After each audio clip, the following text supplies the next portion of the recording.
Michael, looking forward to another Connacht final. It's Sligo again, a team that you've become well acquainted with recently. Yeah, you said it, John. Yeah, 2 games so far this year. Haven't played them in the final last year, so yeah, well acquainted. We've come out the wrong side of 2 results against them in the last few months, but they've been tight games. The last one in particular, only a couple of points in it. So I suppose that's what you want at this level going into a Connacht final. You want a competitive game, and that's what it looks like it's going to be.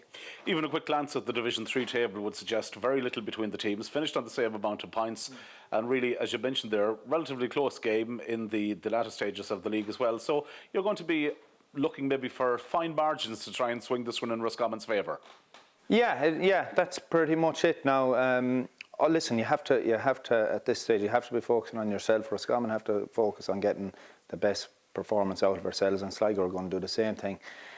We played okay in those games against them. We feel there is improvement there, but Sligo are going to feel the same thing. Listen, we just focus on ourselves, do the best we can do, and at the end of the day, on the day of the kind of final, you're just hoping the girls can perform to the best of their ability, and hopefully the result looks after itself. When we spoke 12 months ago, the main aim was to win a piece of silverware. You secured a Connacht title. Has the ambition changed in any way this time round as regards the provincial championship?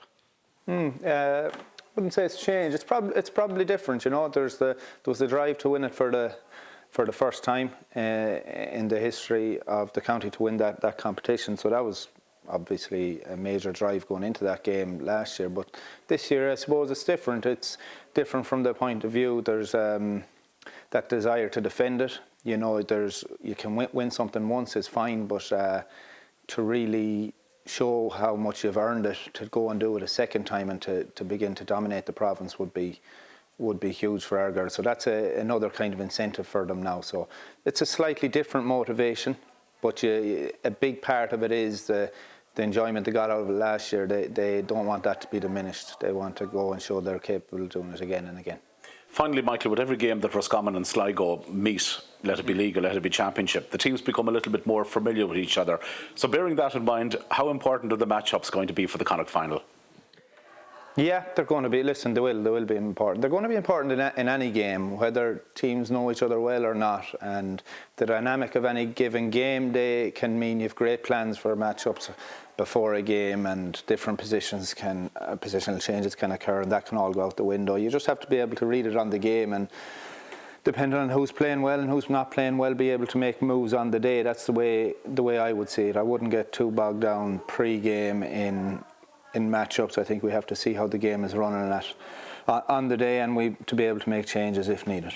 I presume you're expecting another difficult game. Are you expecting probably a close match as well?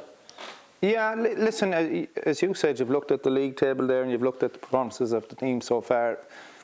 It'll be hard to predict anything other than a close game. So that's what we'd expect. Listen, we try not to focus too much on the opposition, whether it's going to be a close game or not. You just have to focus on getting the best out of yourselves on any given day. So that's going to be Roscommon's drive. Can we perform to the best of our ability on Connacht final day? That's what we want to do.